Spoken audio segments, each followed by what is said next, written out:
Good morning, everyone. So, I'm the reporter of Region 9, which is Zamboanga Peninsula Fishing Ground. Zamboanga Peninsula has three provinces, including the Zamboanga del Norte, Zamboanga del Sur, and Zamboanga Sibugay. So, Zamboanga del Norte is a coastal province with longest coastline in the region, facing Sulu Sea and Morogo. The second one is Zamboanga del Sur, a coastal province located along the Morogo with Pagadian Bay. And the third one is Zamboanga Sibugay, a coastal province bordering Sibugay Bay. Then, climate and coastal features. Dry season is kind of from November to April. Then, wet season is from May to October. Then, ang coastal features niya is long coastline with sandy beaches, rocky shores, and bays and coves. Then, Sibugay Bay and Pagadian Bay, which serve as important fishing and aquaculture areas. So, third one is mangrove forests, seagrass beds, and coral reefs that support rich marine biodiversity. Fishing grounds that are among the richest in the Philippines, sustaining sardines, tunas, scads, crabs, and etc. Then 5 is coastal wetland and tidal flats that provides habitat for the fish and migratory birds. So, kanina si Region 9 is kanang ang pinakadato bitaw in terms of fishing ground kay na dito dali makita ang mga isda diba? Excuse me. Kanang dali makita ang mga daghan sila makuha dito. Then there are 5 cities in Region 9, the Dipolog City, Dapitan City, Pagadian City, Zamboanga City, and Isabela City. So there are 2 major fishing grounds in Region 9, the Moro Gulf and Sulu Sea. So Moro Gulf is a nutrient-rich water, diverse marine habitats, and calm conditions support abundant and commercially important fish species, sustaining both local livelihoods and the fishing industry.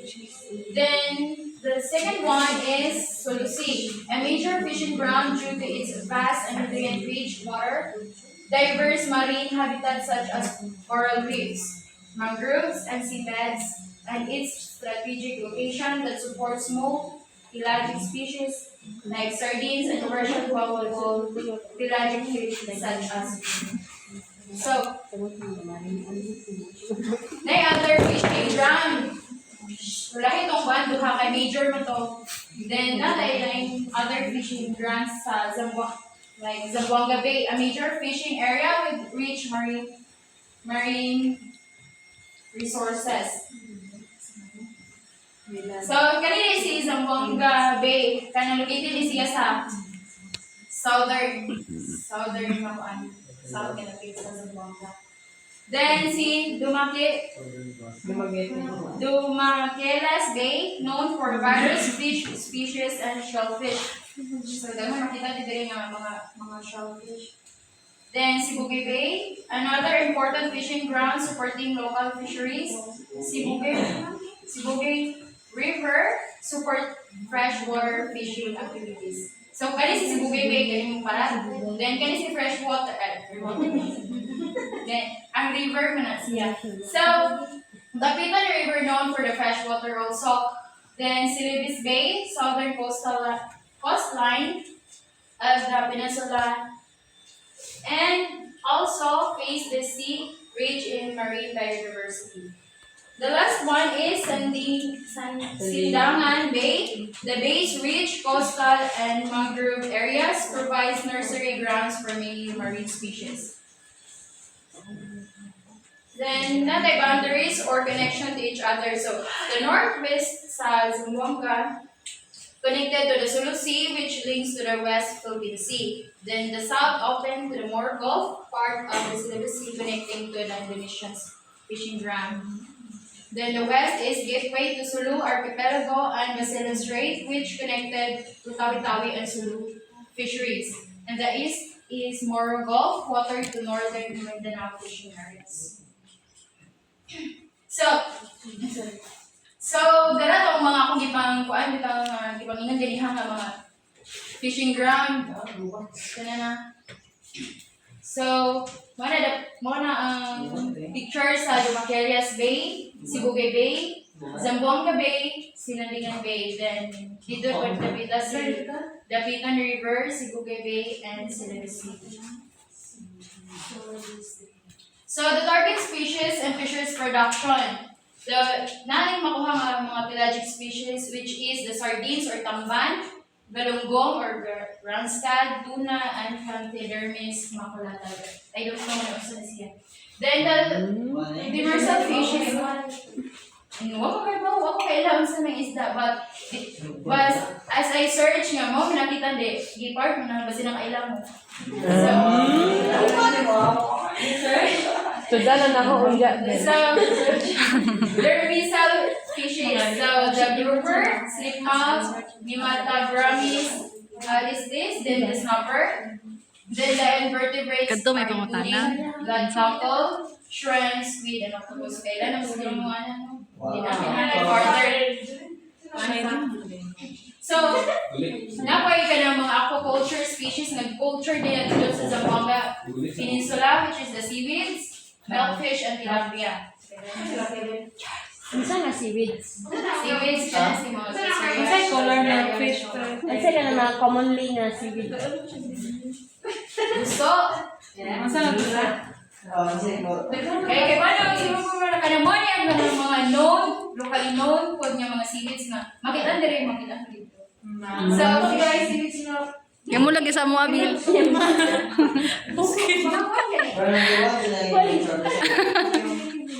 Sige, seasonal fishing trends. So sa kuan Zamboanga Peninsula or the Region 9 kay na sila kuan bitang implement or iba sa gobyerno dapat lost fishing season for sardines and other pelagic species. So kanang gapan siya dito og kanang bitang close season kay i-close. Okay. Kani, i-close kay kanang tungod sa kanang kalingon o kanang bitang panguha ang mga isda. Samot na dito kay commercial dagko og mga kanang sa Barko. panagatan. So kalingon kuha sila. Basta pa may mabili ko kalingon kuha. So nagkuhan sila dito og nag-implement og close season for kanang para maka-breed or maka-spawn pa ang mga isda for sustainability siguro sa isda. Isa pa mga sure nga gisubad na close season. Nako, ikuan Damo dyan mga tawag dahil Di ko mata before. Hindi naman sa akin, based on sa akong pagbasa dito sa pero before day 8. Depende sa akong pagbasa dito sa before day 8. Kuan dyan nila ka ng mga full force bita ang before. Daw, di naman po siguro kaingon nga close siguro. Di sila kaingon nga, close. Naman dyan tayo mga, pero ako dire kayo mga gahig-o, mga kuan kita. So, depende po na po sa masakpan, mag-priso. So, the region has during 3 months close fishing season for sardines in like East Lucy, Basilan Strait, and Sibugay Bay. Then the close season runs for November 15 to February 15 according to the DAB4. So the period overlaps with the peak spawning period for mature sardines, which is October to June 1. So the fishing method used. So the common fishing gear is the squid zigger, kanang pagkuha o mga squid, then beach scene, round haul scene, tuna handline, horse scene, and bean nets. Then aquaculture system is fish pond, cages, and pens, seaweeds farm. So first is fish pond aquaculture. So the region practices brackish water and freshwater fish pond culture, which milkfish and tilapia being common species. So ang ila yung kasagaran gikan ng culture dito kay ang tilapia o bangus. Then the cages and pens Cages and pens are used in various water bodies such as coastal areas and freshwater lakes for farming various species. So pwede kani cages, pwede pa siya sa freshwater. The third one is seaweed farm. The cultivation of seaweed, like ikioma, what I said earlier, is a significant part of aquaculture, particularly in the coastal areas of the region for the Caribbean industry. So, not economic importance, then the landing site. The Zamboanga Fish Port Complex, Barangay Sangali, Zamboanga City, the largest marine product processing center in the peninsula, Zamboanga with unloading and cold storage, freezing, and processing facilities. The third one is a Sindangan Municipal Fish Port, Sindangan, Zamboanga del Norte.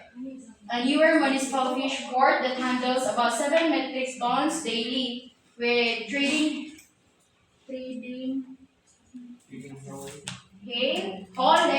hall, ice stalls, and shore utilities. Then the last one is the Dipolog, Port of Dipolog. Dito sa Dipolog City, Zamboanga del Norte, serve as the feeder port, originally for smaller fishing boat and landing site for coastal fishermen. Then dito ang major processing plants na kadaghanan kayo.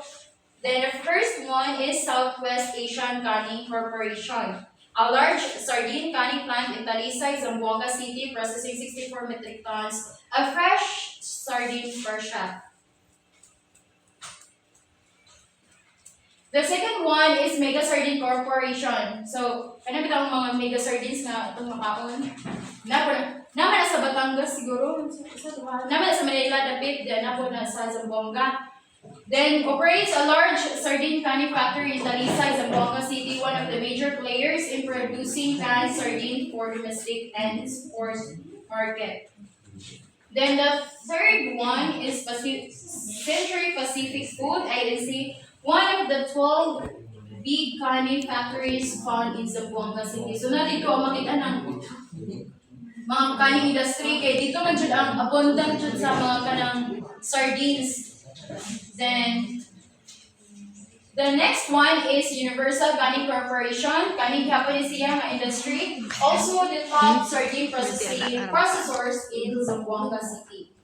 The Zamboanga Fish Port Complex, Sangali, Zamboanga City, the largest marine product processing and marketing center in Peninsula Zamboanga, provides unloading and cold storage for freezing, processing, and refrigeration marketing services. Then the last one is the public wet market in Zamboanga City, such as the main public market, Adelis Flea Market, Kawa-Kawa Boulevard, Sinunok, Baliwasan Seaside, where the fresh fish are traded daily for the local markets.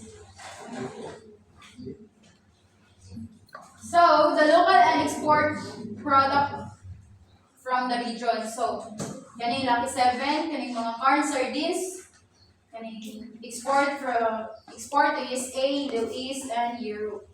Then the frozen tuna and white product processed in Zamboanga City, shipped to international market. Seaweeds, dried and semi-processed for Gainan, export to Japan, China, and Europe.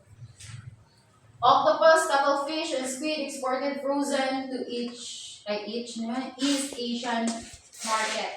Then the fish, the fish sardines or tamban landed in Cebu Bay, Morgov, and Zamboanga City, then sold in the wet market. So, kani siya kay fresh na siya din yung process bitaw.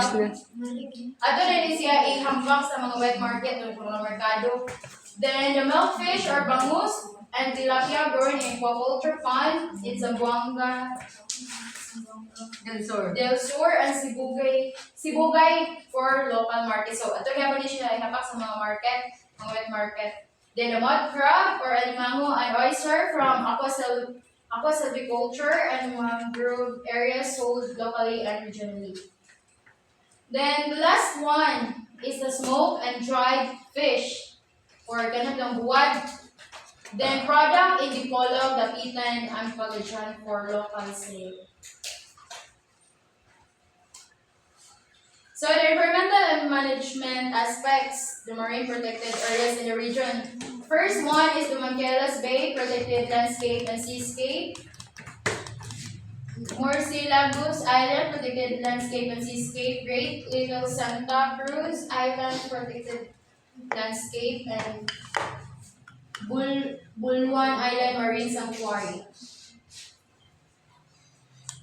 Government program, so nag-implement kanang gobyerno dito for fishing purposes. So the Zamboanga Peninsula Integrated Fisheries Development Complex is a B4DA facility that provides research hatchery, post-harvest, and training center in bolster aquaculture and fisheries in Region 9. Then the SAAD program, the Special Area for Agriculture Development in Zamboanga Peninsula, gives livelihood support the marginalized fisher folk and fish farms to improve production and income. The mobile fisheries checkpoint in B49 law enforcement strategy intercepting illegally caught fish and banned species to combat illegal fishing and safeguard fisheries resources. The livelihood aid is Zamboanga del Norte provides boat, nets, engines, and other equipment to coastal fisher folk to boost their fishing capacity and livelihood.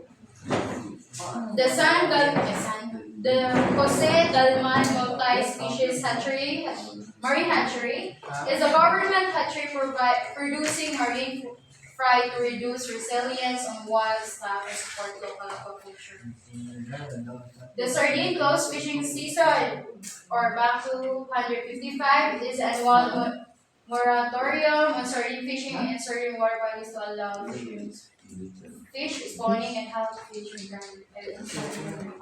The livelihood intervention under the Sardine Sustainability Project offer alternative income sources to Fisher Association during the sardine close season to lessen economic impacts. So di ba naman sila gikuan nga close season, so dapat sila gi-implement nga program to para matabang po sa kanang mga fisherman kay gabi tulo ka buwan mag close season, so na sila kaning the livelihood intervention under the Sardine Sustainability Project. Then the Republic Act 10859 Minsan may mga kuan nila. species marine Naman hatchery sila is mga to support livelihood aquaculture intervention and under development, that. research and training.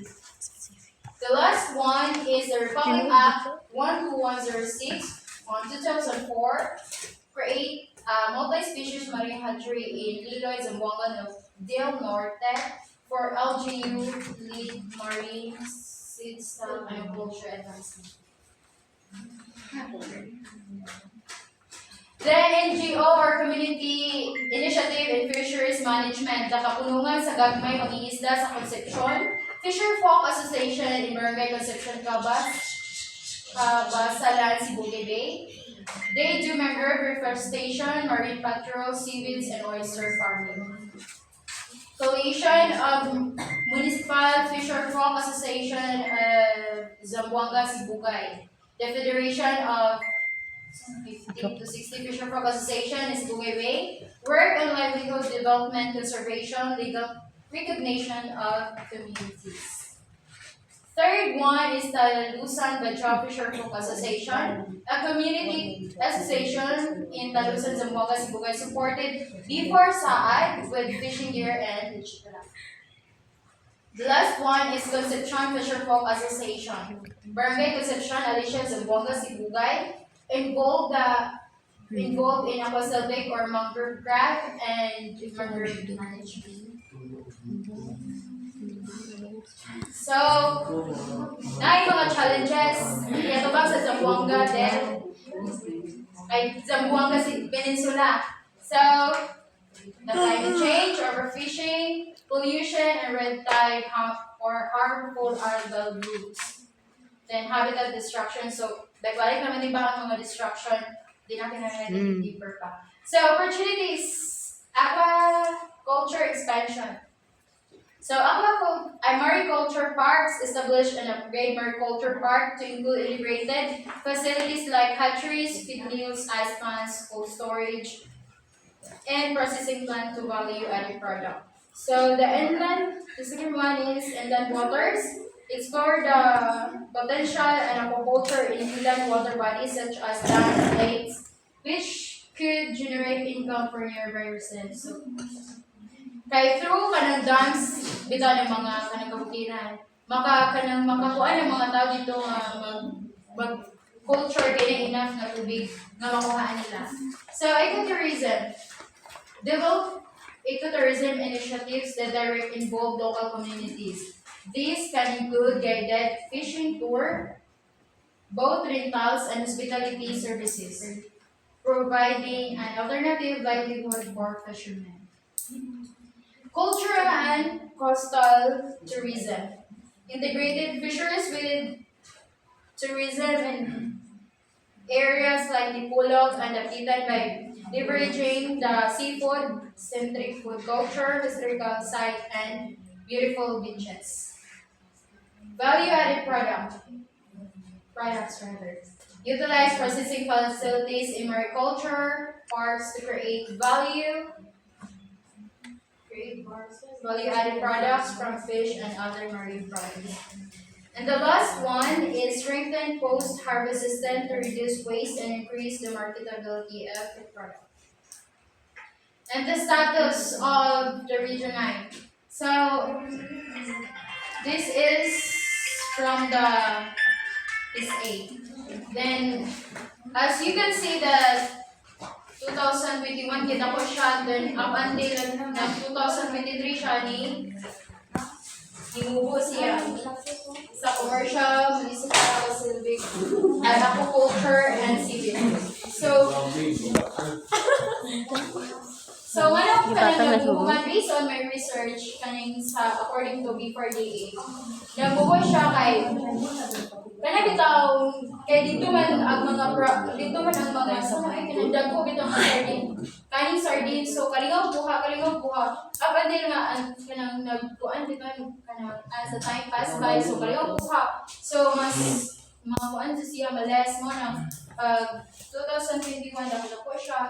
But, sadly, pa 2023, Isa sila nga pamaagi na naka-apekto sa mga kaning industry. And that's all. Thank you. Ha?